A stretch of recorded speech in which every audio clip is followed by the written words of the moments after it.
Muito boa noite, queridos amigos, queridos irmãos. Mais uma vez aqui reunidos para continuarmos as nossas reflexões sobre o Evangelho de Jesus. Elevemos o nosso pensamento e nos conectemos à espiritualidade maior. Amado Mestre Jesus, todos nós elevamos o pensamento a Ti e nos conectamos às Tuas vibrações de amor. Envoltos em tantas emanações de paz e de harmonia, rogamos forças para que possamos fazer essa viagem interior, para que tenhamos a coragem necessária para avaliar aquilo que pensamos e aquilo que sentimos, de maneira que, reconhecendo o que exatamente somos, possamos traçar um rumo certo para a construção da nossa felicidade.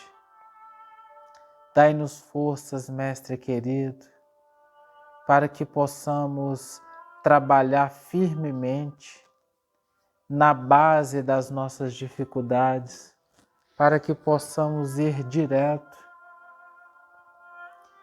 nas sementes mais sutis dos nossos sentimentos doentes.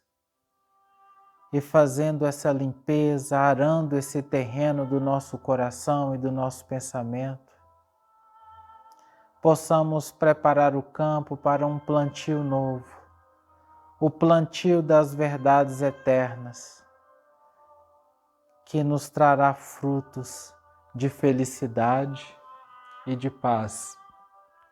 Nos ajuda na limpeza desse terreno, nos ajude a fortalecer a nossa vontade para conduzir esse procedimento de renovação de todos os nossos sentimentos e pensamentos alinhados ao bem. Sê conosco, Mestre querido Jesus, para que a gente siga sempre em frente, certos e confiantes de que o amor é o único caminho que construirá a paz dentro de nós. Que assim seja.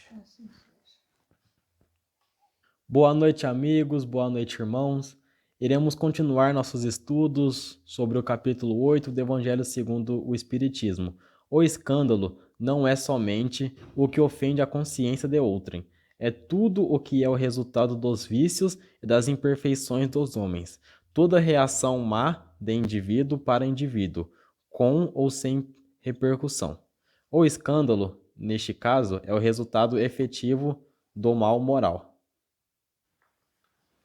Imaginemos que o nosso filho tenha tido um comportamento bastante inadequado na escola, ele tenha na sala de aula gritado com o professor, discutido severamente, elevado a voz, o diretor tenha nos ligado, repassado tudo isso para nós e este cenário tenha nos trazido assim muita indignação, uma sensação até de raiva, de decepção.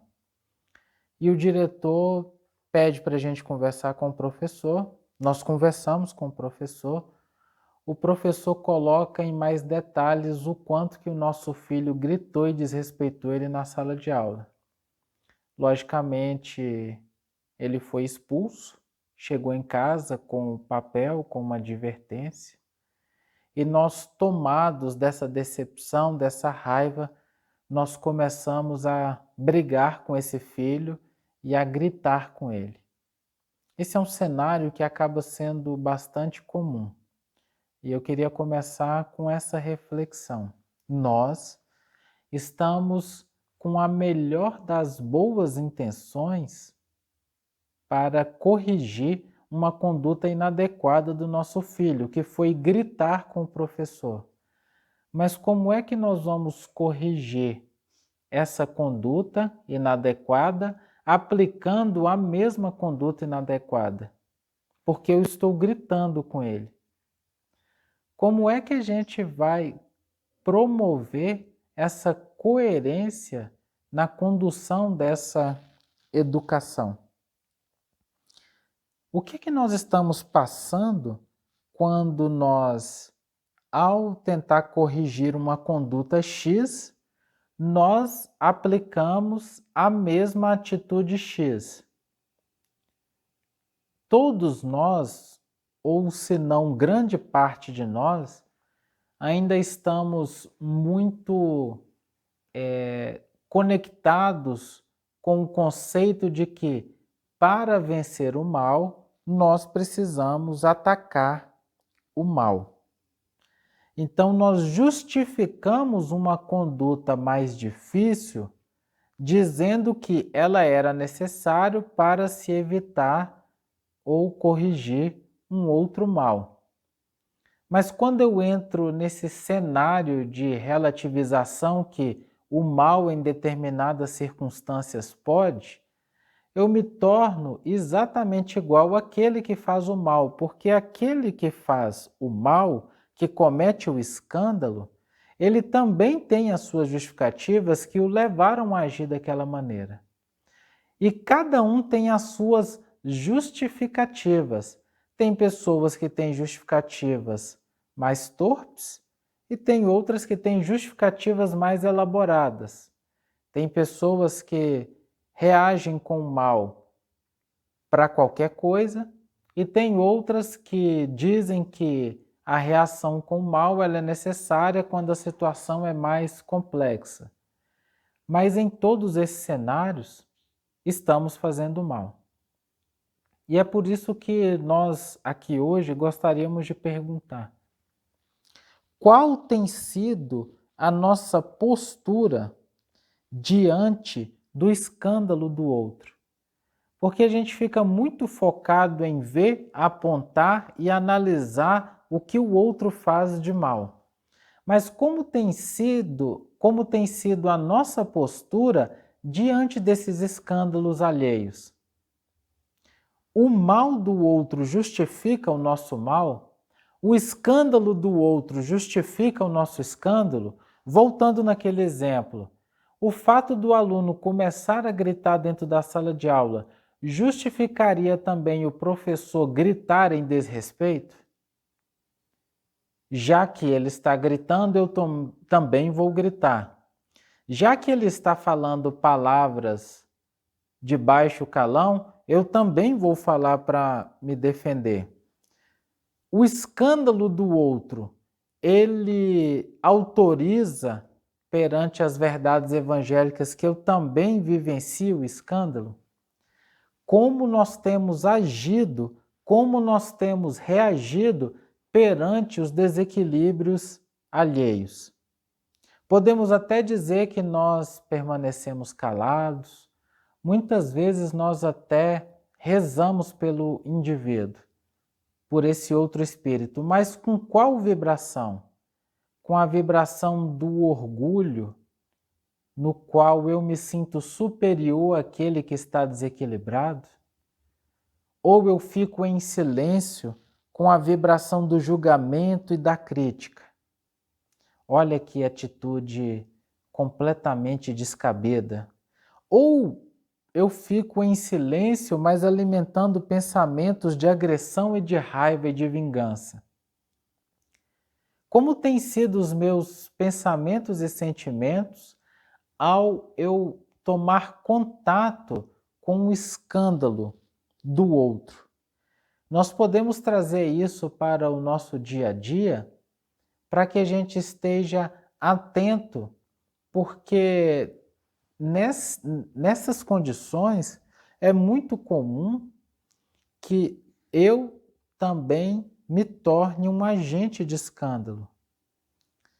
Como numa situação diária onde eu encontro um desleixo de um filho sendo repetido várias vezes, seja uma louça, uma toalha molhada, uma sujeira no chão, qualquer coisa do nosso dia a dia.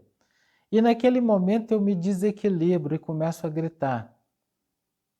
Isso não faz parte, muitas vezes, do nosso cenário? Na convivência com o marido, com a esposa, com os pais?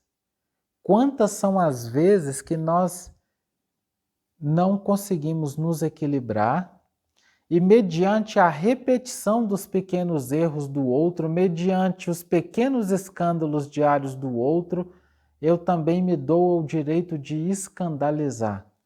E aí a gente pode até entrar nessa seara. Mas será que não é necessário?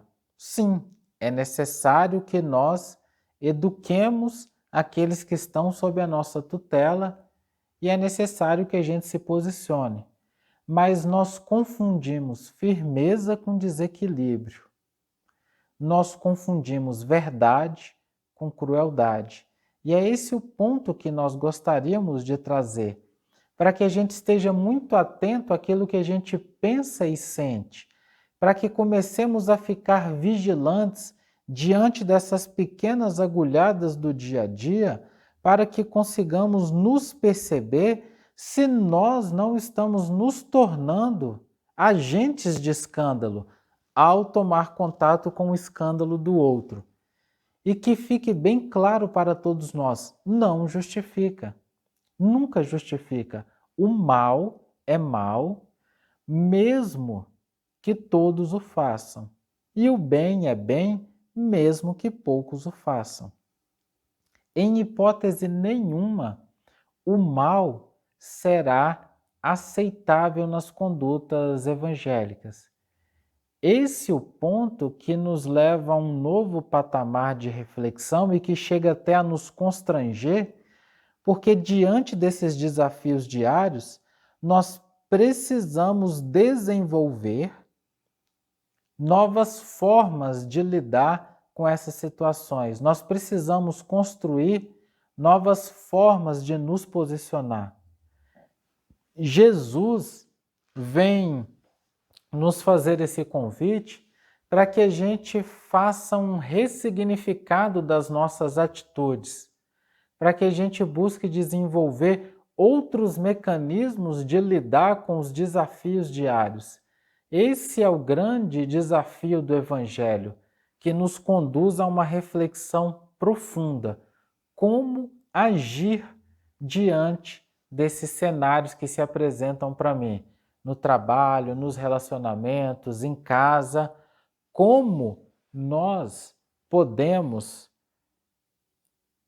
trabalhar os nossos pensamentos e sentimentos para que, ao sentir, perceber, vivenciar a maldade, o desequilíbrio, o escândalo do outro, eu não entre na mesma frequência, na mesma sintonia e seja o exemplo exatamente daquilo que eu estou criticando. O que a espiritualidade da nossa casa tem trazido bastante para todos nós, como uma conduta bastante prática para que a gente consiga ir transformando o nosso modo de lidar com as situações mais difíceis, com os espíritos com mais dificuldade, é nós fazermos o exercício de buscar enxergar o bem que vai no outro. Nós já somos especialistas em encontrar o mal que vai no outro. O nosso olhar ele é bastante eficiente, a gente consegue perceber com exatidão todas as dificuldades, principalmente aqueles da convivência diária. E a espiritualidade, há um bom tempo da casa, já vem nos convidando para a gente fazer um exercício novo, independente de quem seja, independente do mal e do escândalo que aquele irmão promova na sua vida, até mesmo um mal que seja perfeitamente injusto, já que muitos deles, por mais que nós julguemos injustos, na verdade eles são justos porque é algo que nós atraímos com o nosso padrão vibratório, mas partamos do princípio que ele seja perfeitamente injusto. Mesmo nessa condição, cabe a nós como um garimpeiro que faz um esforço enorme para encontrar aquele grão de areia no meio, aquele grão de ouro no meio de tanta sujeira. É esse o movimento que nós precisamos fazer, de garimpar o ouro que vai no outro. Porque todos somos espíritos, todos nós somos criação divina. Algum de nós negaria de receber um diamante que estivesse envolto em estrume e lama?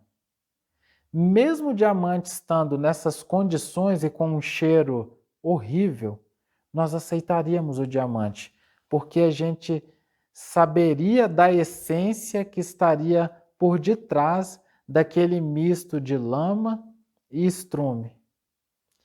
Assim, são todos os irmãos que nos cercam. Todos são grandes pedras preciosas. Nós precisamos transcender a matéria e as dificuldades e garimpar o ouro que vai dentro de cada um. É esse o exercício. Quando nós tomamos contato com o escândalo alheio, esse é um momento, uma oportunidade sublime para começarmos a garimpar, fortalecer esses mecanismos de encontrar todo o bem que o outro tem e começar a fortalecer isso de maneira que ele também consiga enxergar e perceber. Quando nós fazemos isso, fazemos esse esforço, nós vamos atingindo o outro com essas vibrações de amor. E é por meio dessas vibrações que ele começa a transformar. Divaldo Franco conta uma história numa palestra muito interessante, que uma senhora vai até ele numa assistência fraterna e diz que já está há 10 anos gritando com o marido que deixa a toalha molhada em cima da cama e as roupas no chão. E aí Divaldo vai e diz: mas, minha senhora, então você já deve ter percebido que gritar não deu certo. O problema está com a senhora. 10 anos gritando? Será que na terceira, quarta vez já não daria para perceber que esse comportamento não foi o melhor?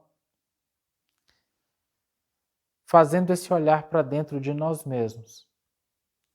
Nós temos emitido vibrações de agressão ao outro, nós ainda estamos na vibração de só dá para vencer o mal atacando o mal, ou nós estamos nesse caminho novo de, independente do que o outro faça, eu vou garimpar as pepitas de ouro que ele leva dentro dele e vou mostrar para ele, vou compartilhar para ele o quão precioso ele é.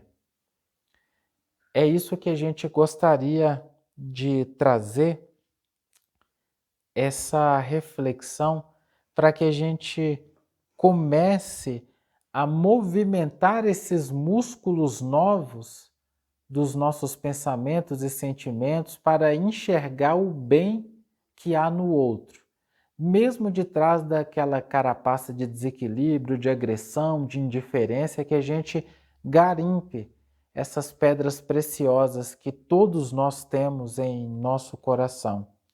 De início, nós vamos sentir uma certa dificuldade porque são procedimentos que a grande maioria de nós estamos há séculos sem trabalhar. Nós nos viciamos em enxergar o mal.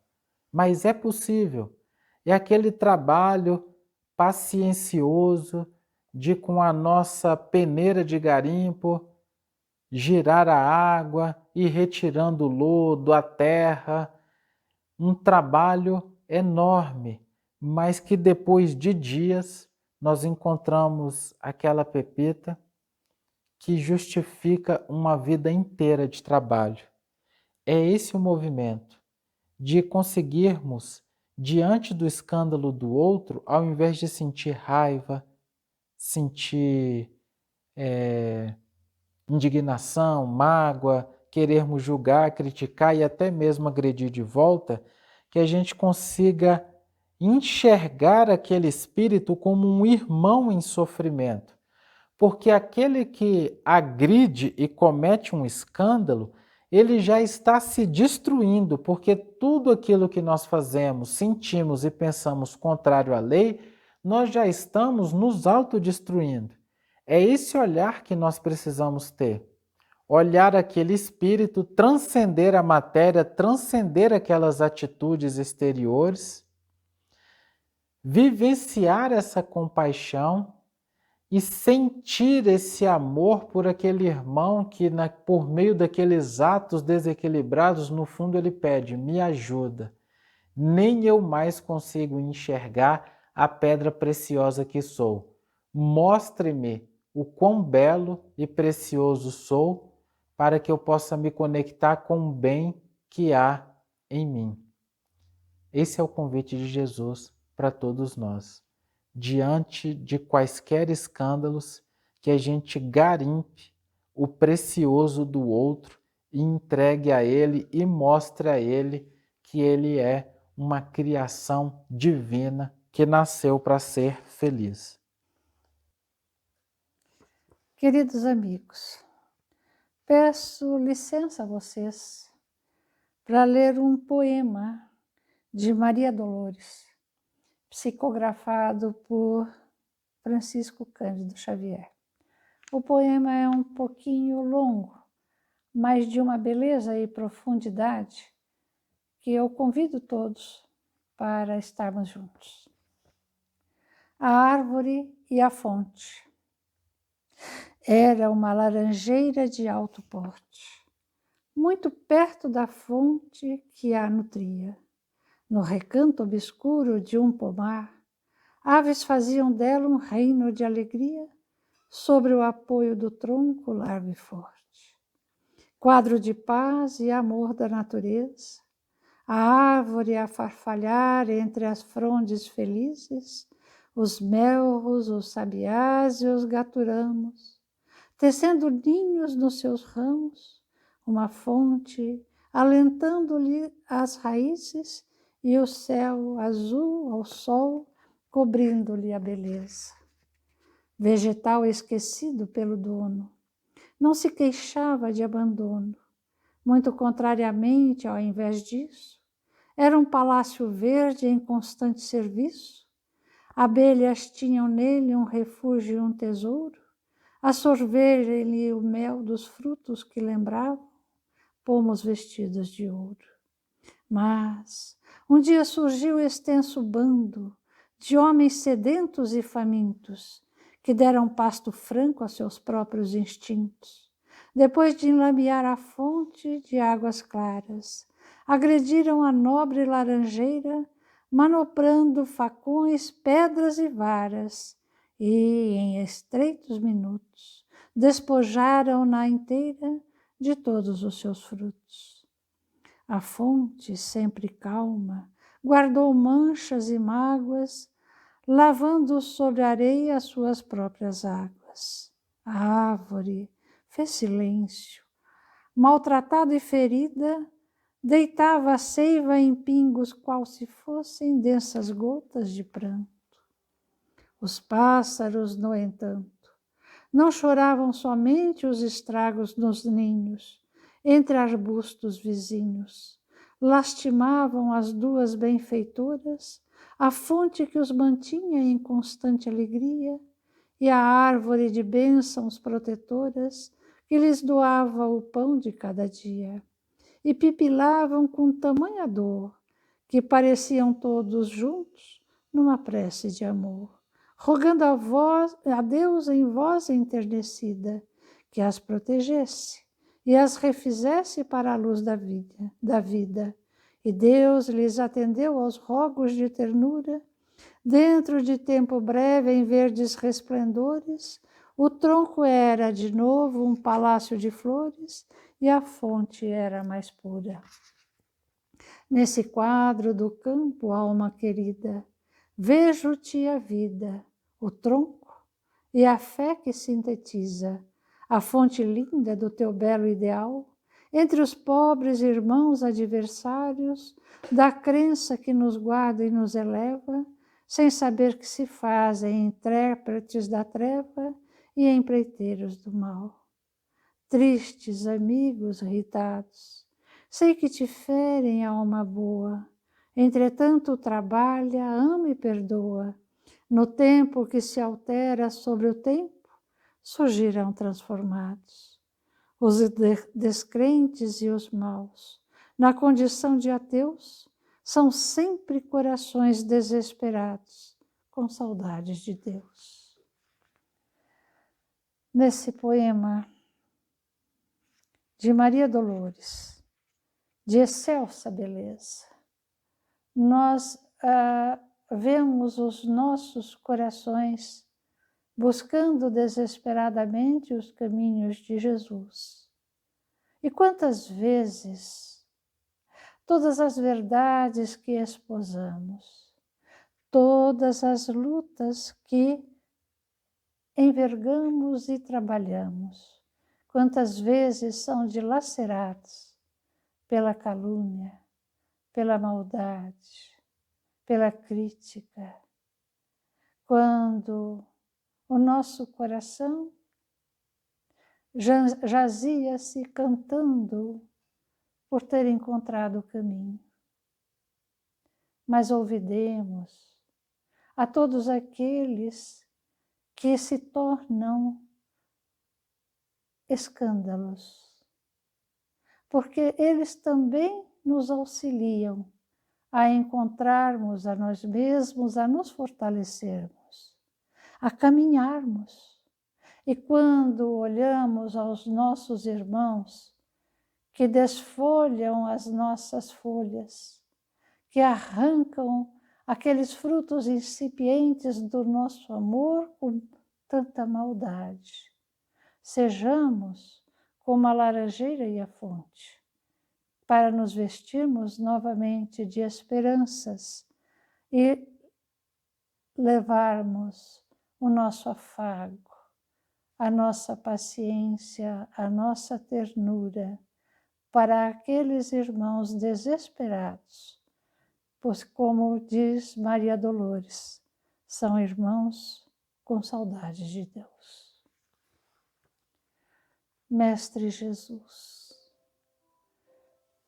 agradecemos, doce meigo pastor, pela terra abençoada que nos dás a viver nesta encarnação. Agradecemos, Senhor,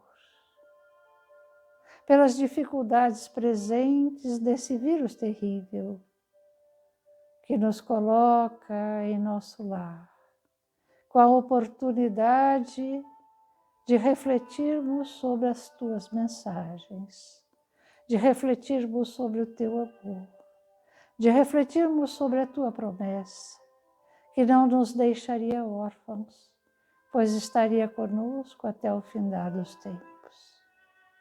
Te agradecemos, amado amigo, rogando-te por todos os irmãos, uns esquecidos de Deus, outros desesperados, tentando destruir a grande árvore do Evangelho, plantada que foi nesta terra do Cruzeiro que nos destes a viver. Doce meigo Jesus, abençoa, Senhor, a nossa terra, abençoa o nosso país, abençoa os governantes de todos os recantos da terra, a todos os irmãos que, esquecidos de si, doam-se para que possamos permanecer na terra. Doce meigo Jesus, ampara todos aqueles que se acham em provações tão difíceis, onde o pão falta, onde o teto não existe, onde a dor sempre se faz presente.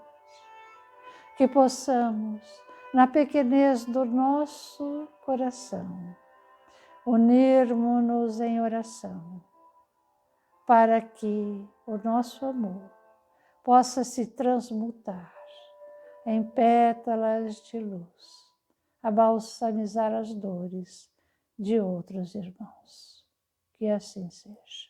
Que assim seja.